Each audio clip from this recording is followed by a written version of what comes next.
And what is up, guys? It is your boy Yenguy, and welcome to another reaction video.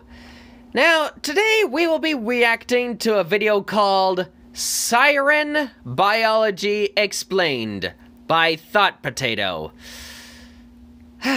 Never really thought a potato would become a professor, or let alone want to study mermaid biology, but I'm actually kind of curious what Professor Potato has found, so let's go ahead and change the setting. There we go. That's much better. Under the sea, my natural environment, and I just hope that none of my gadgets short circuit or this video decides to get copyrighted. So to avoid that, some bits will be cut out and etc, etc. Things will be cut out to make it seem original, etc, etc.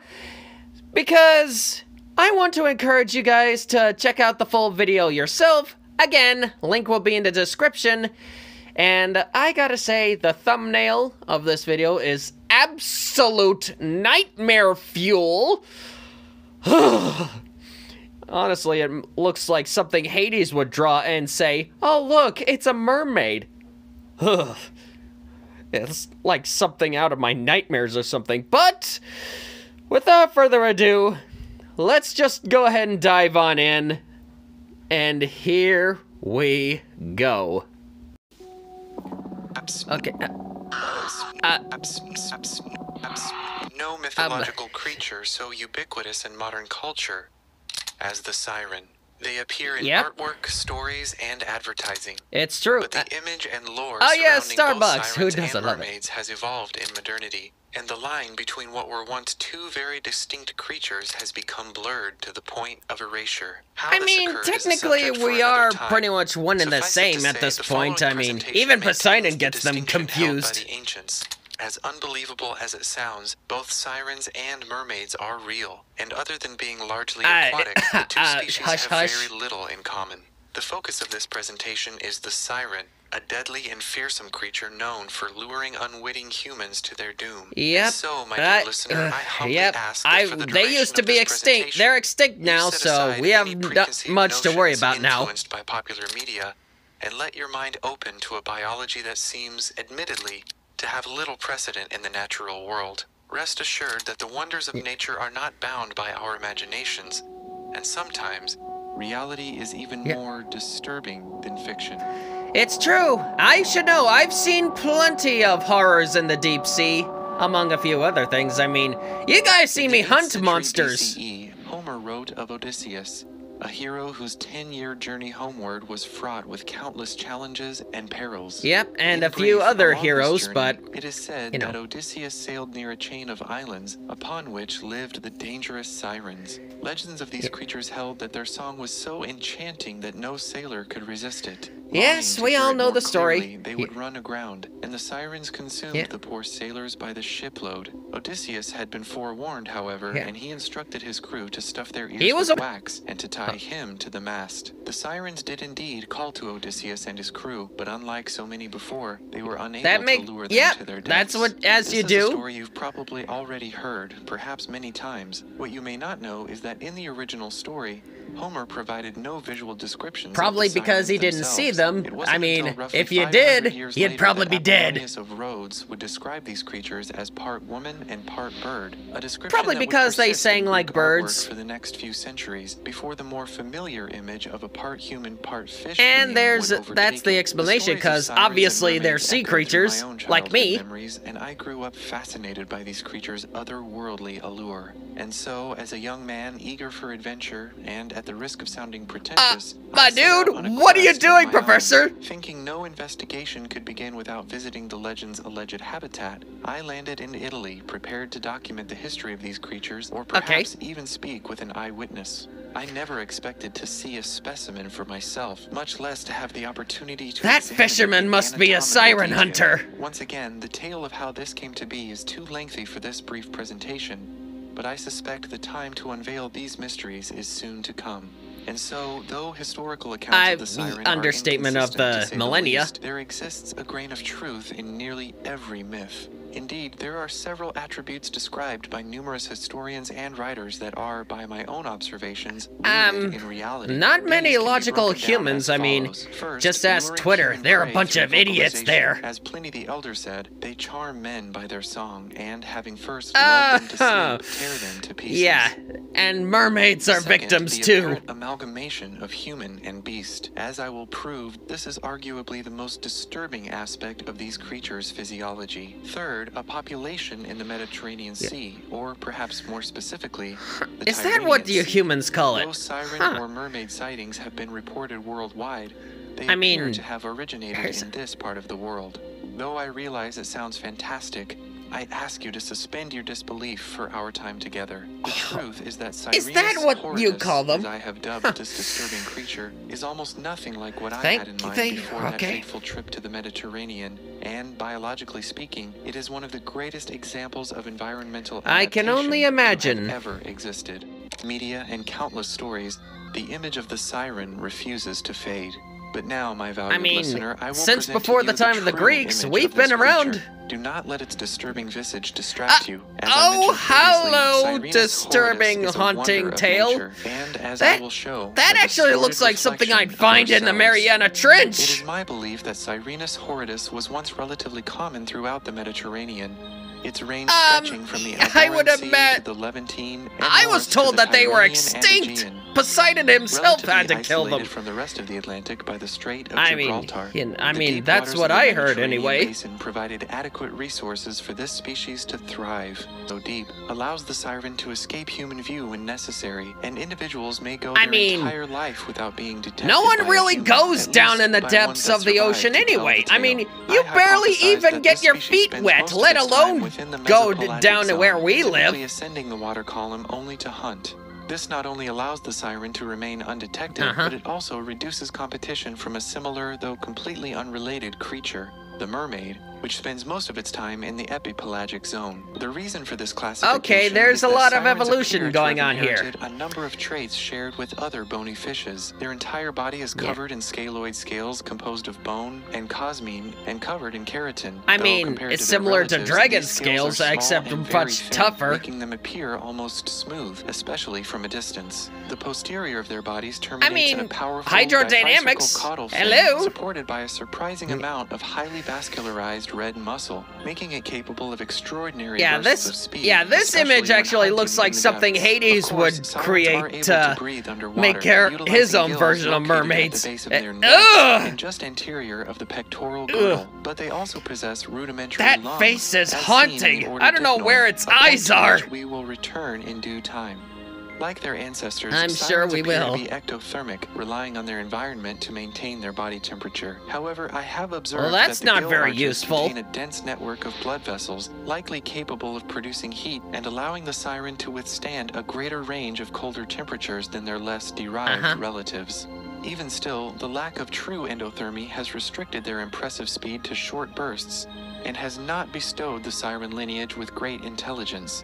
Indeed, this species appears to act on instinct and mimicry rather than true cunning or planning. Depending on your perspective, this is either a relief or mimicry even more does take a lot of terrifying. planning, My own so there's observations got to were be limited to a something single kind of female brain work specimen, going so on. I cannot say whether this past our Oh, sea-dwelling sorry, I ancestors thought turned there was a their collective recording. gaze to the land, Anyway. as evidenced by creatures like Tiktaalik, fin became limb, and primitive pectoral bones became the shoulder girdle. The Since that typical time, evolution formerly of land-based lineages fish have even going onto returned to the land. water. Such was the case for Ambulocetus, the semi-aquatic creature whose Makes very sense. name translates to walking whale. Indeed, history is filled with examples of creatures of many different varieties, moving from water to land and from land to water, usually due to specific environmental pressures. Everything's It is better my under the hypothesis sea. that something, Just ask perhaps Sebastian. a lack of resources, a climate imbalance, or even competition from a similar creature in its niche, forced the ancestors of Sirenus horridus to venture out of the deep waters of the Mediterranean and into the shallows of the coastline. It was here that this lineage found a new home. Turn to this point shortly as well.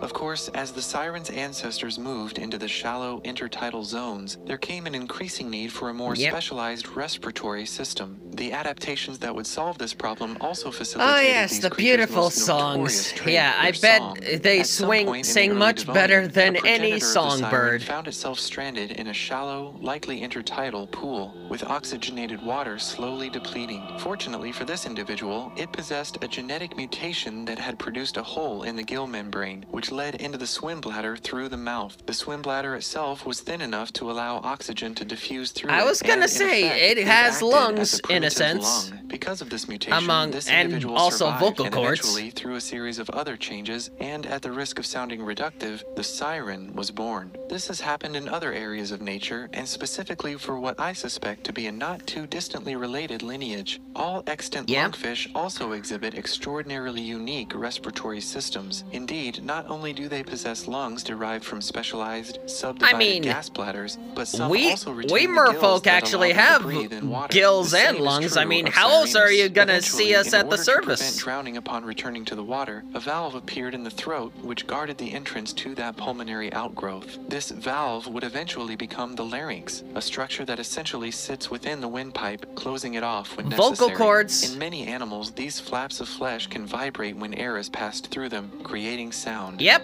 Of course, in many animals, these are also called vocal cords. But first-hand observations via dissection indicate that explain that face, please. That is absolutely haunting. Vocalizations beyond. Though the specimen I observed in detail was expired, it seems likely that as the lungs contract, unique throat muscles modulate the sound shape by changing the tension of the membrane. I did say that they have beautiful songbird voices.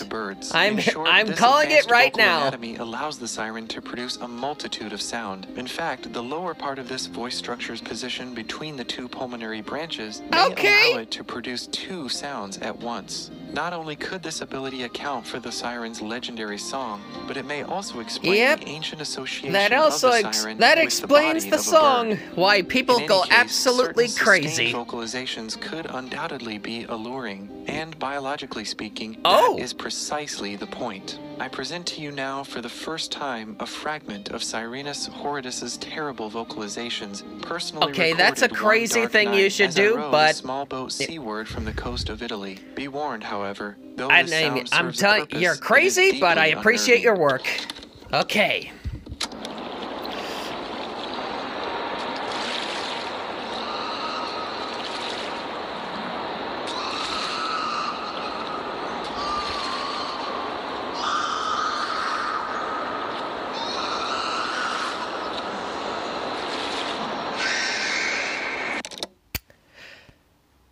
Professor? Could you please explain to everyone in the class again where you found and made those recordings? 'Cause I don't think you actually understand what we just heard right now. That is the baby's last cry! Have you gone absolutely insane? That is death with vocal cords! I don't think you actually understand. That cry is why sailors never invite women to go on voyages. Because if anyone, especially a woman, hears a baby crying, that guarantees death. Did you see what he just did? He's a misogynist! Cancel him on Twitter! Get out of here, Karen! No one cares about what you have to say! I'm sorry about that. Back to the show. I'll explain later. This, dear listener, is a form of mimicry designed to elicit an empathetic response in humans. Had I not known what was truly producing the sound, you see, even I may have been taken in by the entirely irrational assumption that a child was stranded on a spit of land somewhere in the endless ocean. Indeed, Sirenus horridus is a master of mimicry. Throughout history, there is little doubt that it would mimic the sound of a call for help, or perhaps even a chorus picked up from passing sailors. Intrigued by the sound, sailors would turn from their course, close enough to land to allow the sirens to hunt and drag their victims onto the shoreline for further consumption. But a vocalization alone would likely not be enough to fool every sailor, especially when they drew close enough to see the creature for themselves. Whether you're human However, as or previously merfolk, mentioned, these creatures are masters of mimicry in more ways than one. Double the speed you When the came, ancestors of because Sirenus that Horridus is made the transition demonic. from the deeper sea to the shallows, they not only set the stage for their descendants to enter an elaborate mythos, but at the shoreline they encountered another creature. Just as they were carving out a niche in the intertidal zone, the Sirens' progenitors began to face competition from both the sea and the land, and once again they were forced to adapt. Allow me, if you will, a slight digression. Not entirely you see, true. as fellow scientist and marine biologist Alistair Hardy posited more than a decade ago, it seems very possible that certain ape stock, as he puts it, were forced out of the trees, perhaps due to competition, and took to life in and near shallow coastal waters. While this notion is not without controversy, certain aspects of Hardy's observations are worth considering, and indeed the human body does exhibit several features that strongly suggest adaptations to a semi-aquatic lifestyle. Once again, an in-depth discussion of this so-called aquatic ape hypothesis is beyond the scope of this presentation. In summary, however, our lack of body hair, similar to whales or hippopotamuses, our layer of subcutaneous fat, the location of our trachea, and even bipedalism itself could be direct evidence of a water-dwelling lineage of apes.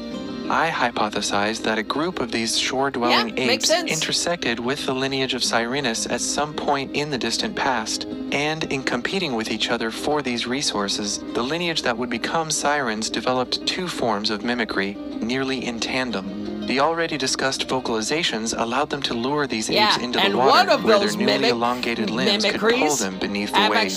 Then, ever so slowly, the head and face of the Siren lineage began to change. Random dermal markings that could have been mistaken for eyes, or perhaps a nose, or both, increased certain individuals' likelihood of attracting their simian prey. Eventually, these markings became consistent across generations, forming an entirely false face designed to lull their victims into a false sense of security. The front of the skull flattened, the orbital sockets migrated closer to the top of the skull, and the mouth fully concealed the Siren's full set of vicious teeth. Even the dorsal fin extended anteriorly, appearing to have split along the median plane, and now hangs from the supraoccipital crest at the rear of the skull, eerily reminiscent of human hair. Now, at a distance, or in the hazy oceanic fog, modern Sirens, having pulled themselves to a rocky outcropping, or perhaps peering upward from beneath the water's surface, are easily mistaken for human. Add to this their unique arrangement of dorsal fins and elongated, grasping forelimbs, and it is little wonder why so many have fallen victim to their deadly allure. In fact, it is my hypothesis that the culmination of these adaptations are a stunning example of what is known as aggressive mimicry, a phenomenon easily observable in the bioluminescent lure of the anglerfish or in the arachnid genus Myrmoracne. The latter is especially notable, as its elongated cephalothorax and relatively long chelicerae project forward to very closely resemble the ants they hunt. They have even been observed to wave their front legs in a manner that simulates antennae. Needless to say, many ants are immediately fooled by these ant-mimicking spiders, a mistake that often costs them their lives.